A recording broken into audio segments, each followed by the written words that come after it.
স্টেথোস্কোপের গাটা ঠান্ডা, ভাঙা চশমাটা চুপ, হাসি মুখে মেয়েটা ফটোর ফ্রেমে, সামনে জ্বলন্ত ধূপ।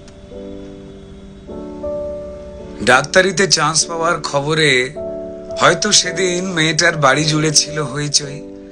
রান্নাঘর থেকে খুন্তি হাতে দৌড়ে বেরিয়েছিল মা, চিৎকার করে বলেছিল, ওগো সুখবর আছে, পাড়া প্রতিবেশী সব গেলে কই?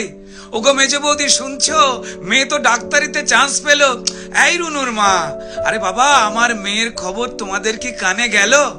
মেয়ে আমার আরজি করে ডাক্তার হতে চললো। জানো বৌদি, মনে হয় গত জন্মের পুণ্য হয়তো এবার সত্যি হয়ে ফলল।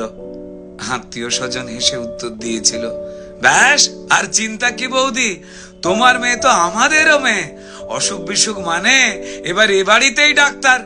মা বলেছিল, আরে কি যে সব বলো বৌদি, এসব না তোমাদের বাড়াবাড়ির আবদার। শোনো বৌদি, আমার মেয়ে না দেশের সব খবর জানে। কত গরিব মানুষ চিকিৎসা পায় না, আরে বাবা তাদেরই তো বাঁচাতে হবে প্রাণে। ঠাম্মা পাশের ঘর থেকে বেরিয়ে বলেছিল, হ্যাঁ তোরা আমায় কি একটু কথা বলতে দিবিনি? তা বলে গলায় স্টেথোস্কোপ ঝোলার পর আমাদের চিনতে পারবে তো আমাদের এই ছোট্ট ডাক্তার নেই? সেই স্টেথোস্কোপের গাটা ঠান্ডা, ভাঙা চশমাটা চুপ, হাসি মুখে মেয়েটা আজ ফটোর ফ্রেমে, সামনে জ্বলন্ত ধূপ। টানা 36 ঘন্টার ডিউটি দিয়ে মুমূর্ষু রোগীর সেবা করে বন্ধুদের সাথে খাবার খেয়ে গলার স্টেথোস্কোপটা খুলে মেয়েটা ঢুকেছিল সেমিনার ঘরে। ভেবেছিল দু চোখ বুঝে একটু জিরিয়ে নি। সেই যে দু চোখ বন্ধ হয়েছিল, সে দু চোখ আর খোলেনি।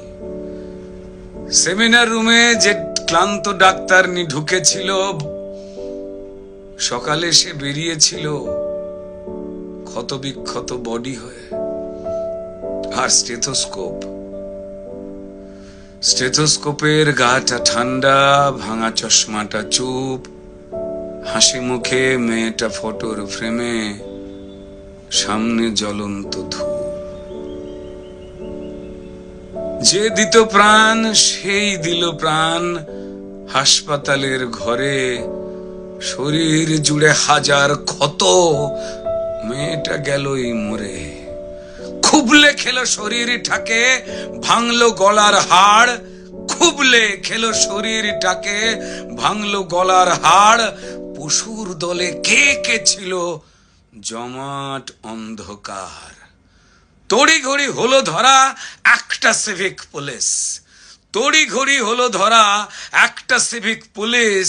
এই অপরাধ একার যে নয়, যতই বানাও পুলিশ, মন্ত্রী পুলিশ দিশেহারা, অজুহাতের শেষ।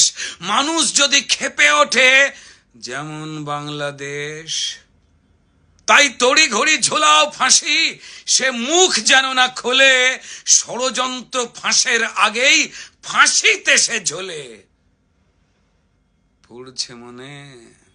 পড়ছে মনে ভুলে যাওয়া ধনঞ্জয়ের কথা, যাবজ্জীবন শেষের আগেই ফাঁসির গল্প গাথা। সেম সিলেবাস এ গল্পতেও বুনছে রাজা রানী, সেম সিলেবাস এ গল্পতেও হয়তো বুনছে রাজা রানী। তাই তড়ি ঘড়ি জ্বালানো মেয়ে কেন সবাই জানি। শুধু জানলো না মেয়ে চিতে শুয়ে তার কি অপরাধ, ভোটার লিস্টে তার নামটা কেবল শুধু বাদ। জানেই না সে তার জন্য প্রতিবাদের ঢেউ, তার ঘটনায় সিংহাসনের ভয় পাচ্ছে কেউ। কার জন্য কার পেটেতে লাল রক্তের ছোপ, কার জন্য অপেক্ষাতে একটা স্টেথোস্কোপ। ওই স্টেথোস্কোপের গাটা ঠান্ডা, ভাঙা চশমাটা চুপ, হাসি মুখে মেয়েটা ফটোর ফ্রেমে, সামনে জ্বলন্ত ধূপ। ফেলফেলে মুখ বাবা মায়ের, প্রতিবেশী স্তব্ধ, আরজি করের বন্ধ ঘরে সত্যিটা আবদ্ধ। বিবস্ত্র ক্ষত দেহ দেখেও প্রথমে আত্মহত্যা ঘোষণা, তারপর বিধ্বস্ত বাবা মাকে চুপ করাবার নাটকে ফোন। অপদার্থ স্বাস্থ্য বিভাগ আর দালাল পুলিশ খোঁজে খালি অজুহাতের কোণ।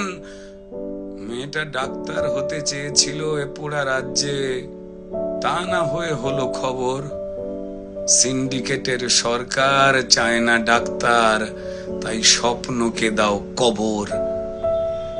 অফিস আদালতে মাঠে ঘাটে ঢোকাও নিজের লোক, ক্ষমতা আর টাকার লুঠের নেশায় মানুষ মরুক, শুধু ক্রিমিনালের জয় হোক।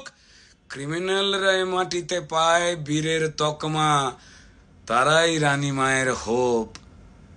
আর হাসপাতালের বেড তো ক্রিমিনালের জেল যাত্রা আটকাবার জন্য, মরুখ ডাক্তারের স্টেথোস্কোপ। স্টেথোস্কোপের গাটা ঠান্ডা, ওই ভাঙা চশমাটা চুপ। ডাক্তার নি আজ ফটোর ফ্রেমে, সামনে জ্বলন্ত ধূপ।